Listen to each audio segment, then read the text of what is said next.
welcome back to another Spinning Sara video. And actually this is an Ask Spinning Sara. There are two questions that I have been asked that I thought I needed to show you guys rather than just type it out. So we are going to jump into those two questions. First and foremost, I wanted to thank you guys for watching these videos. I have a list of people to thank here over on the side. These are our channel members. They support this channel and I really, really appreciate them. Also, I wanted to thank everyone who has recently subscribed to the channel. You guys are awesome. Thank you so much. Please continue to interact with all of the videos and all the things. Also, I did try to film an October unboxing for the Greenwood Fiberworks club, but for some reason, apparently I never actually hit record on that tape. So I sat at my light box and talked to myself for 5 minutes about a box and then proceeded to start spinning said box. So you know it was a good one. So yeah, I don't even really have pictures of the October box. But what I am going to do instead is once I finish spinning, I'm almost finished spinning that braid, I will do a separate video showing you guys the completed item with a kind of scrapped together picture that I have that I sent to one of my friends. So thank you guys for watching, and now let's jump into the questions. All right, guys, so the first question that we had was from Martin Brown 4989, and they were wondering about 3-ply plyback samples because I had showed you guys how to do a 2-ply plyback sample with an orifice hook. And, you know, that's where you take your hook and you hook it and you let the orifice hook drop and spin backwards and forwards a couple of times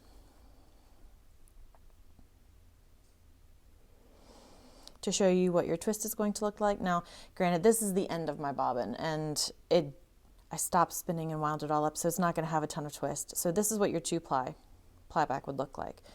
But let me put some twist in this and actually show you guys how to do or how I do a 3-ply plyback. I'm actually going to spin just a tiny bit so I can make sure that the twist that I am plying back for you guys is the actual twist and not end of yarn twist.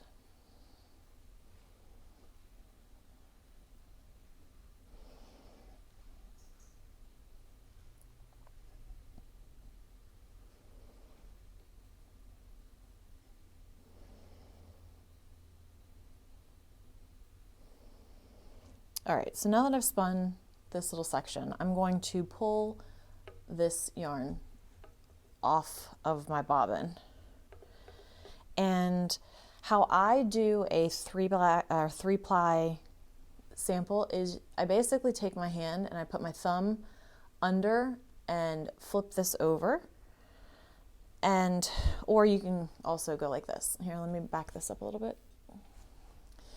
You can just switch your hands and basically you can see how I've created 3, right? So bend, bend, bend, or bend, bend. Then you take those and kind of hold them together and allow the twist to go into it. It's not as seamless as a 2-ply plyback because you're having to manually insert the twist, the ply twist yourself. Now let me zoom back in here. One more time. There we go. And here you can see if I was to do this yarn as a 3-ply, it would look like this.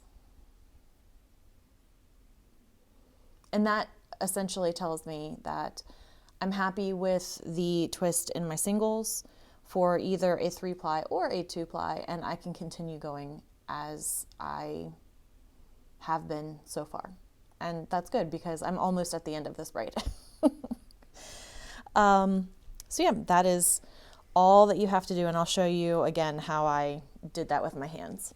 So let me back out again. So you take your yarn and unwind it, and then pinch, but pinch in opposite directions. So cross your arms over each other and then swing your yarn around so it makes an S. You see the S shape? Once you have an S, then you take it and allow your ply twist, which is the opposite direction, to go into it. And depending on how much ply twist or how little ply twist, like if you barely like any, then it would look like this. And if you look like a whole lot more like I do, it would look like this. All right, so that is the answer to question number 1. How do you do a 3-ply back sample? Question number 2 is going to require a little bit more setup, so hold on. All right, so you guys have watched my videos and you know that I spin supported off to the side. I do not spin with my spindle dish in my lap, but this is the easiest way to show you or answer the question that was presented. CAD40 asked on an older video, is there a better angle on the tip of a support spindle? Because he said he didn't clearly understand, or they didn't clearly understand the way that it looked like it should just be wrapping around the spindle tip when I spin. So I'm actually going to show you 2 different angles of this so you can hopefully fully understand what I do when I spin supported. The first part is when I spin, I don't keep my spindle straight up and down. So right here it is straight up and down. It is literally pointing at the camera. It is straight up and down. But when I actually spin the spindle to insert twist into my single, I actually tip it like this. So it actually goes all the way over here. So it can roll seamlessly off of the tip of the spindle and not have any problems. Then when I am ready to wind on my spindle, I hold it straight up and down, and I drop this hand down so my spindle shaft and my hand form a 90-degree angle, and then I can wind on just like that. All right, so let me show you another angle on this. All right, so here's my spindle, and like I said, I normally spin with it over here on this side, and I guess you guys could see that if I did that, but it's, yeah. So if this is where my spindle normally sits, oops, sorry, and let me tilt this a little bit. Okay. While I am actually spinning to insert twist, my hand leans over, so like this, and then I bring the shaft back up to wind on. So you can, if you watch the tip right here, because it's over to the side and the leader or the yarn is not held at a 90-degree angle, my arm is slightly up anyway. So even if I spun it at a 90-degree angle, it has to just be slightly off 90 in order for it to flick off the tip. So even if you don't want to tip your spindle like I do, and you want to hold it at 90 because it works ergonomically for you, you can still do that. You just need to raise your hand holding the fiber supply up a tiny bit. So you would just lift it. And as long as it is not at 90, that would be 90, that's going to wind on. If it's not 90, it's going to insert twist.